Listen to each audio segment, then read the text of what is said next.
ada seseorang bernama Ibnu Mas'ud yang pemilik PT Muhibah dari Pekanbaru menawarkan kami visa ini, gitu ya.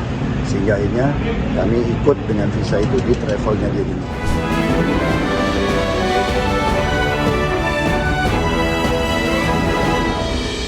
Selanjutnya pemirsa, Direktur dan pemilik PT Zahra Auto Mandiri atau Uhud Tour, Khalid Zaid Abdullah Basalamah alias Ustadz Khalid Basalamah menjalani pemeriksaan dalam kasus korupsi haji.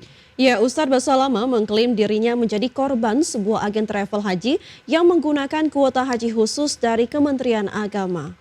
Hal tersebut diungkapkan Khalid usai menjalani pemeriksaan sekitar 8 jam di KPK. Kepada awak media, Khalid mengklaim dirinya telah terdaftar sebagai jemaah haji furoda. Namun, ia mengaku ada sebuah agen travel bernama PT Muhibah Mulia Wisata menawarkan keberangkatan ibadah haji dengan visa haji khusus.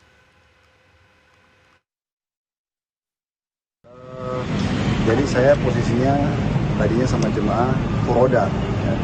Terus kemudian kami sudah bayar furoda, sudah siap berangkat furoda, tapi ada seseorang bernama Ibnu Mas'ud yang pemilik PT Muhibah dari Pekanbaru menawarkan kami visa ini, gitu ya. Sehingga akhirnya kami ikut dengan visa itu di travelnya dia ini. Pemirsa, Komisi Pemberantasan Korupsi kembali menyita mobil mewah milik Immanuel Ebenezer. Barang bukti disita terkait kasus perkara dugaan korupsi kepengurusan sertifikasi K3 di Kemenaker. 2 mobil mewah milik mantan Wakil Menteri Ketenagakerjaan Immanuel Ebenezer dikembalikan ke Komisi Pemberantasan Korupsi pada Selasa sore. Juru bicara KPK Budi Prasetyo mengatakan pihaknya langsung menyita mobil mewah milik Noel itu ke dalam perkara kasus dugaan korupsi terkait pengurusan sertifikasi K3 di lingkungan Kemenaker. KPK telah mengidentifikasi adanya dugaan 3 kendaraan yang dikuasai oleh pihak IEG ya, dalam perkara ini, yang kemudian telah kami sampaikan juga terkait dengan ketiga kendaraan tersebut untuk dibutuhkan oleh penyidik dalam proses pembuktian. Oleh karena itu, setelah dilakukan himbauan tersebut, yang bersangkutan kemudian kooperatif. Sebelumnya 1 kendaraan sudah dibawa ke KPK dan hari ini 2 kendaraan lainnya kembali dibawa ke KPK. Sebelumnya, penyidik Komisi KPK juga telah menggeledah rumah dinas mantan Wakil Menteri Ketenagakerjaan RI Immanuel Ebenezer di kawasan Pancoran, Jakarta Selatan. Dari rumah tersebut, KPK menyita mobil mewah dan sejumlah barang elektronik seperti berupa 4 ponsel yang ditemukan di plafon rumah. Dari Jakarta, Tim Liputan, IDX Channel.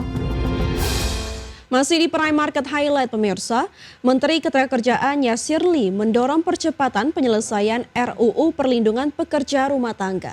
Ya, Menteri Ketenagakerjaan mengatakan RUU PPRT adalah amanat dari Presiden Prabowo Subianto, mengingat jumlah PRT saat ini ada 4,2 juta. Dengan jumlah sebanyak itu, para pekerja harus memiliki jaminan dan kepastian hukum yang adil dari pemberi kerja. Para pekerja juga harus memiliki pemahaman mengenai hak dan kewajiban pekerja. Melalui RUU PPRT, maka pemerintah bisa terlibat jika sewaktu-waktu terjadi konflik. Menaker menegaskan saat ini pihaknya melalui balai-balai kerja sudah memiliki program BLK atau Balai Latihan Kerja yang jumlahnya mencapai ratusan dan tersebar di berbagai wilayah. Jumlah PRT di Indonesia itu sampai 4,2 juta. Ya, ini data yang kami terima. Next. Ya. Sehingga ini juga menjadi concern dari Pak Presiden sebenarnya. Jadi bagaimana kemudian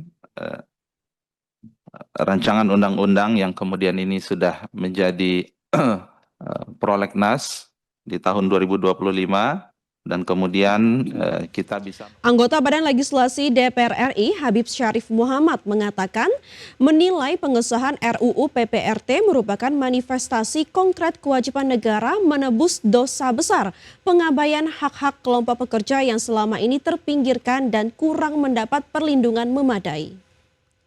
Menurutnya, rancangan undang-undang tentang perlindungan pekerja rumah tangga akan menjadi manifestasi dalam penegakan amanat moral dan konstitusional untuk menegakkan keadilan sosial.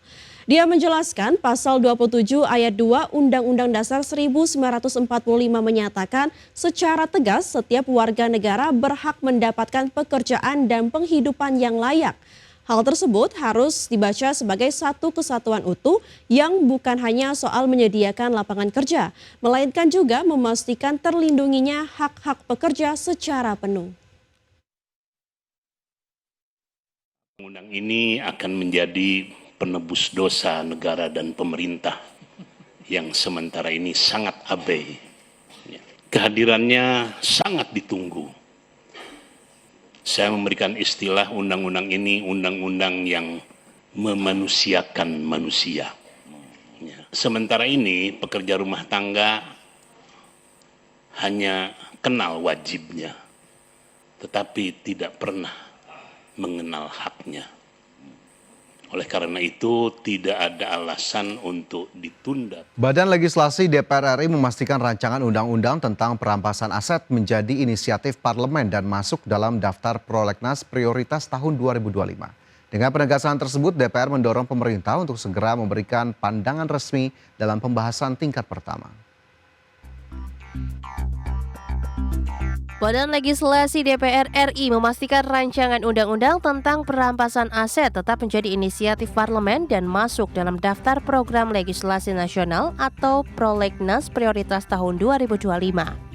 Ketua Balik DPR RI Bob Hasan menyebut dimasukkannya RUU perampasan aset dalam daftar prioritas 2025 merupakan komitmen DPR dalam memastikan regulasi strategis ini segera dibahas.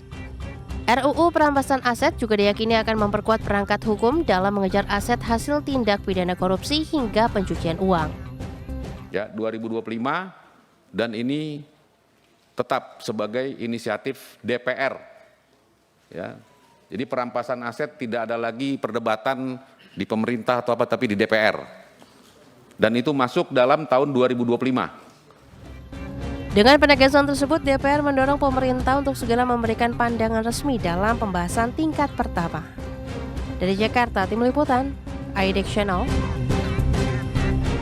Kita beralih ke informasi lain, pemirsa. Indeks keyakinan konsumen pada Agustus 2025 tercatat sebesar 117,2 atau turun dari bulan sebelumnya. Ya, indeks keyakinan konsumen Agustus 2025 merupakan yang terendah dalam setahun terakhir. Optimisme konsumen terhadap kondisi ekonomi nasional terus menunjukkan tren penurunan sejak awal tahun. Hasil survei konsumen Bank Indonesia pada Agustus 2025 mencatat, indeks keyakinan konsumen sebesar 117,2 turun dari posisi Juli 2025 yang tercatat di 118,1. Secara tahunan, indeks keyakinan konsumen Agustus 2025 merupakan yang terendah dalam setahun terakhir. Lebih rendah dibandingkan Agustus 2024 yang masih berada di level 124,40. Meski menurun, BI menegaskan keyakinan konsumen masih berada di zona optimis.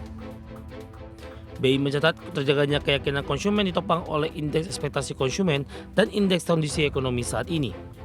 Indeks ekspektasi konsumen berada di level 129,2, relatif stabil dari Juli di angka 129,6. Sementara indeks kondisi ekonomi tercatat di 105,1, turun dari bulan sebelumnya di angka 106,6. Jakarta, Tim Liputan, IDX Channel.